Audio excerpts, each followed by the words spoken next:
SL Tamil வலையொலி பக்கத்தினூடாக இணைந்திருக்கும் உங்கள் அனைவருக்கும் வணக்கம். எதிர்வரும் வருடங்களில் கண்டி நகரை அபிவிருத்தி செய்ய நடவடிக்கை. சுற்றுலாத்துறையை மையப்படுத்தி எதிர்வரும் சில வருடங்களில் கண்டி நகரை அபிவிருத்தி செய்ய நடவடிக்கைகள் எடுக்கப்படும் என்று சுற்றுலாத்துறை பிரதி அமைச்சர் ருவன் ரணசிங்க தெரிவித்துள்ளார். கண்டி நகரின் அபிவிருத்தி குறித்து அண்மையில் நடைபெற்ற கண்காணிப்பு மற்றும் கலந்துரையாடலின் பின்னர் ஊடகங்களுக்கு கருத்து தெரிவிக்கும் போது அவர் மேற்கண்டவாறு குறிப்பிட்டுள்ளார். தென்னாசியாவின் மிகப்பெரிய கட்டடமாக கருதப்படும் கண்டி போகம்பரை சிறைச்சாலை வளாகத்தை அபிவிருத்தி செய்வதும் இத்திட்டத்தின் பிரதான குறிக்கோளாகும் என்றும் பிரதி அமைச்சர் இதன்போது சுட்டிக்காட்டினார்.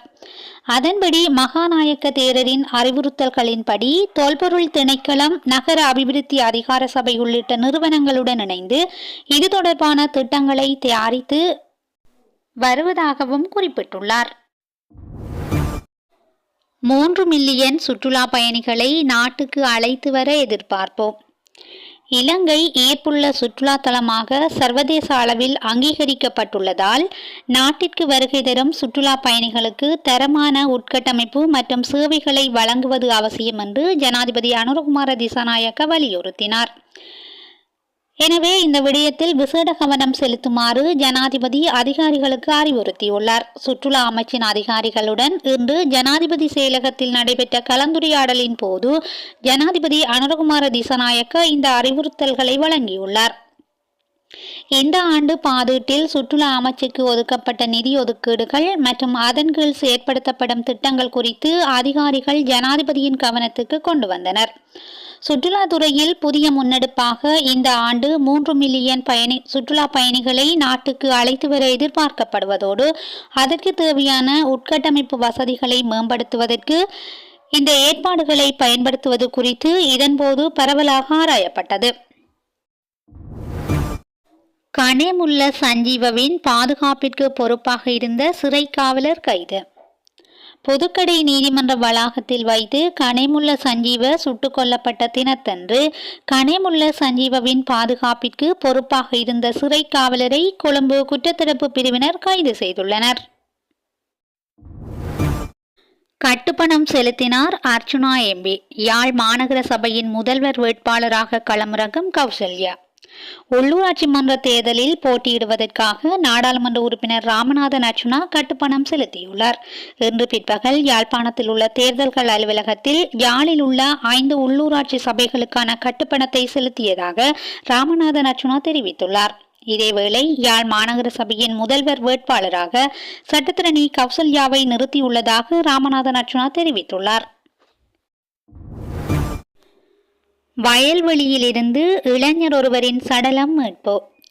வவுனியா தேவகுளம் வயல்வெளி பகுதியில் இருந்து இளைஞர் ஒருவரின் சடலம் இன்று காலை மீட்கப்பட்டுள்ளது. மரவன்குளம் பகுதியைச் சேர்ந்த 23 வயதுடைய இளைஞரே இவ்வாறு சடலமாக மீட்கப்பட்டுள்ளதாக காவல்துறை தெரிவித்துள்ளது. சடலம் மீட்கப்பட்ட இடத்திற்கு அருகில் இருந்து ஒந்துருளி, பை, பாதணி மற்றும் தலைக்கவசம் என்பன மீட்கப்பட்டுள்ளன. விமானப்படை கோப்டல் உள்ளிட்ட 2 வெடிபொருட்களுடன் கைது. மட்டக்களப்பு வெள்ளாவளி பாலியடி வட்டை பகுதியில் வெடிபொருட்களுடன் விமானப்படை கோப்டல் உள்ளிட்ட 2 கைதாகியுள்ளனர்.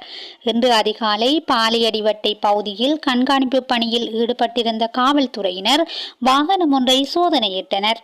அதன்போது குறித்த வாகனத்திலிருந்து வெடிபொருட்கள், வயர்கள், ஒரு வகையான திரவம் அடங்கிய 3 போத்தல்கள் என்பன கைப்பற்றப்பட்டுள்ளதாக காவல்துறை தெரிவித்துள்ளது. குறித்த நபர்கள் புதையல் தோண்டும் நோக்குடன் அந்த பகுதிக்கு வந்திருக்கலாம் எனவும் காவல்துறையினர் சந்தேகம் வெளியிட்டுள்ளனர். இந்த நிலையில் காவல்துறையினர் அதில் பயணித்த 2வரையும் கைது செய்துள்ளனர். மேர்வின் சில்வாவுக்கு மீண்டும் விளக்கமறியல். முன்னாள் அமைச்சர் மேர்வின் சில்வாவை மார்ச் 24ஆம் தேதி வரை மீண்டும் விளக்கமறியலில் வைக்குமாறு மகர நீதவான் நீதிமன்றம் உத்தரவிட்டுள்ளது. கிரிவத்கொட பகுதியில் உள்ள அரசாங்க நிலத்தை போலி பத்திரங்களை பயன்படுத்தி விற்பனை செய்ததாக கூறப்படும் குற்றச்சாட்டில் முன்னாள் அமைச்சர் மேர்வின் சில்வா மற்றும் 3 பேர் கடந்த 5ஆம் தேதி குற்றப்புலனாய்வு திணைக்களத்தினரால் கைது செய்யப்பட்டனர். இந்த வழக்கு விசாரணை இன்று நீதிமன்றத்தில் எடுத்துக் கொள்ளப்பட்ட நிலையில் மீண்டும் விளக்கமறியல் நீடிக்கப்பட்டுள்ளது. மிதிகம துப்பாக்கிச்சூடு, 3 கைது. வெலிகம படவல பத்தேகம பகுதியில் உள்ள ஒரு வர்த்தக நிலையத்தில் இன்று காலை துப்பாக்கிச் சூடு நடத்தியதின் சந்தேகத்தின் பேரில் 3 பேர் கைது செய்யப்பட்டுள்ளதாக மிதிகம காவல்துறையினர் தெரிவித்துள்ளனர். இன்று அதிகாலை 2:10 மணியளவில் மிதிகம காவல்துறை பிரிவுக்குட்பட்ட பத்தேகம பகுதியில் உள்ள வர்த்தக நிலையத்தில் துப்பாக்கிச் சூடு நடத்தப்பட்டுள்ளது. இந்த துப்பாக்கிச் சூட்டுக்கு பிஸ்டல் ரக துப்பாக்கி பயன்படுத்தப்பட்டு 5 முறை துப்பாக்கியால் சுடப்பட்டதாக தெரிவிக்கப்படுகிறது.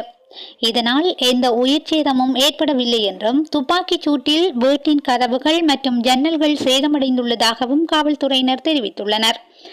சம்பவம் தொடர்பில் சந்தேக நபர்கள் 3 கைது செய்யப்பட்டுள்ளதாகவும் அவர்கள் 28, 40 மற்றும் 41 வயதுடைய மிதிகம பத்தேகம பகுதியில் வசித்து வருவதாகவும் காவல்துறையினர் தெரிவித்துள்ளனர். சம்பவம் தொடர்பில் மிதிகம மற்றும் வெலிகம காவல்துறையினர் விசாரணைகளை மேற்கொண்டு வருகின்றனர். கான்ஸ்டபிளை தாக்கிய வெலேசுதாவின் சகோதரர் கைது.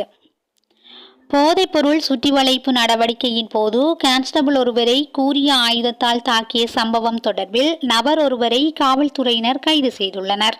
சந்தேக நபர் இன்று ராஜகிரிய பகுதியில் வைத்து கைது செய்யப்பட்டதாக தெரிவிக்கப்படுகிறது. போதைப்பொருள் கடத்தல் குற்றச்சாட்டில் தற்போது சிறையில் உள்ள வெலேசுதா எனப்படும் சமந்தகுமாரவின் சகோதரரே இவ்வாறு கைது செய்யப்பட்டுள்ளார். இந்த தாக்குதலில் தோள்பட்டை மற்றும் வயிற்றில் ஏற்பட்ட காயங்கள் காரணமாக கான்ஸ்டபிள் ஒருவர் கழுபோவில போதனா வைத்தியசாலையில் சிகிச்சை பெற்று வரும் நிலையில் தப்பிச் சென்ற சந்தேக நபர் கைது செய்யப்பட்டுள்ளதாக காவல்துறை தெரிவித்துள்ளது. ஐரோப்பிய ஆதரவு நிதியம் ஒன்று இலங்கை உள்ளிட்ட சில நாடுகளில் முதலீடு செய்ய தீர்மானம். ஐரோப்பிய நாடுகளால் ஆதரிக்கப்படும் உட்கட்டமைப்பு நிதியம் ஒன்று இலங்கை உள்ளிட்ட சில நாடுகளில் உள்ள சிறு மற்றும் நடுத்தர நிறுவனங்களில் $300 மில்லியன் முதலீடு செய்ய உள்ளதாக தெரிவிக்கப்படுகின்றது.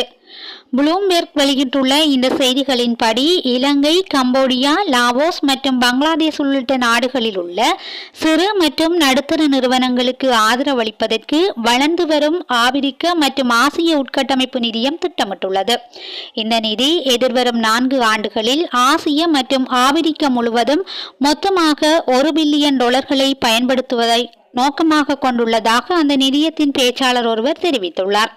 உலக வங்கி மற்றும் பிரித்தானியா, ஜெர்மனி மற்றும் சுவிட்சர்லாந்து உட்பட 7 நன்கொடையாளர்களால் இந்த நிதியத்துக்கு நிதியளிக்கப்படுகிறது. செய்திகளை உடனுக்குடன் தெரிந்து கொள்ள SL தமிழ் வலையொலி பக்கத்துடன் இணைந்திருங்கள். நன்றி, வணக்கம்.